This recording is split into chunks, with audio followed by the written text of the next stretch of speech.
ঢাকা বিশ্ববিদ্যালয়ের ডাকসু নির্বাচন ক্যাম্পাস জুড়ে এখন সবচেয়ে বড় আলোচনার নাম সাদিক কায়েম। একজন মানুষ, একজন ছাত্রনেতা, কিন্তু তাকে ঘিরেই যেন আতঙ্কিত পুরো ছাত্র রাজনীতি। শিবির যখন তাদের প্যানেল ঘোষণা করল তখনই সব বদলে গেল, কারণ ভিপি পদে শিবিরের প্রার্থী হিসেবে উঠে এলেন সাদিক কায়েম। এ নাম ঘোষণার সাথে সাথে যেন হঠাৎ করেই অস্থির হয়ে উঠল ছাত্রদল, বাকশাস, বামজোট, এমনকি স্বতন্ত্র প্রার্থীরাও। কারণ সাদিক কায়েম মানেই এক অজানা সমীকরণ, যার জনপ্রিয়তা এতটাই বিস্তৃত যে ক্যাম্পাসের প্রতিটি করিডোরে এখন প্রশ্ন, কিভাবে তাকে হারানো সম্ভব। সাদিক কায়েম শুধু একজন প্রার্থী নন, তিনি জুলাই গণঅভ্যুত্থানের সামনের সারির যোদ্ধা। রক্ত, চোখের পানি আর প্রতিবাদের ঝড়ে গড়ে ওঠা এই নামটিকে হালকাভাবে নেওয়ার সুযোগ নেই কারো।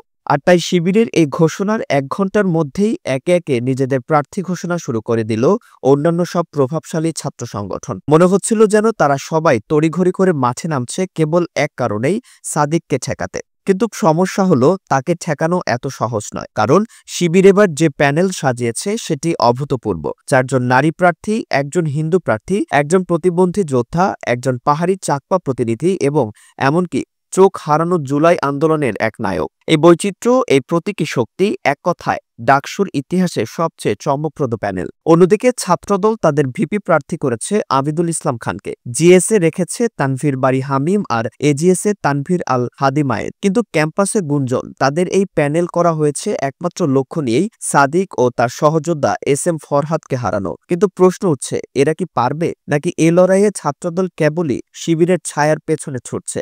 এদিকে মাঠে নেমেছে এনসিপির গণতান্ত্রিক ছাত্র সংসদ। তাদের প্যানেলের ৩ জনই জুলাই আন্দোলনের সমন্বয়ক। আবার আলোচনায় আছে উমামা ফাতেমার প্যানেল, যেখানে আছেন সাবেক ও বর্তমান সাংবাদিক নেতা। বামজোটও বসে নেই। শামসুন্নাহার হলের সাবেক ভিপি শেখ তাসনিম আফরোজ ইমিকে মাঠে নামানো হয়েছে। সবাই আছে, সবাই লড়ছে, কিন্তু তবুও আলোচনার কেন্দ্রে একটাই নাম, সাদিক কায়েম। ক্যাম্পাসের করিডোরে এখন কেবল একটাই হিসাব, কিভাবে সাদিককে হারানো যায়। গোপন বৈঠক চলছে, জোট বাঁধার চেষ্টা হচ্ছে। শোনা যাচ্ছে ছাত্রদল, বাকশাস, বামজোট, এমনকি উমামারাও শেষমেশ এক হয়ে যেতে পারে কেবল শিবিরকে থামাতে। তাদের লক্ষ্য একটাই, ভিপি বা জিএস এর অন্তত একটি পদ শিবিরের হাতছাড়া করা। কিন্তু এর মধ্যেই ভেসে আসছে আরেক গোপন প্রশ্ন, যদি সাদিককে হারানোই না যায়। রাজনীতির যোদ্ধারা বলছেন, সাদিক কায়েমের উত্থান কেবল একজন নেতার উত্থান নয়, বরং এক রাজনৈতিক প্রবাহের ইঙ্গিত, যেখানে প্রথাগত ছাত্র সংগঠনের দুর্বলতা, বিভক্তি আর কৌশলহীনতা উন্মোচিত হচ্ছে। আর সেখানে দাঁড়িয়ে সাদিক যেন এক অনিবার্য শক্তি।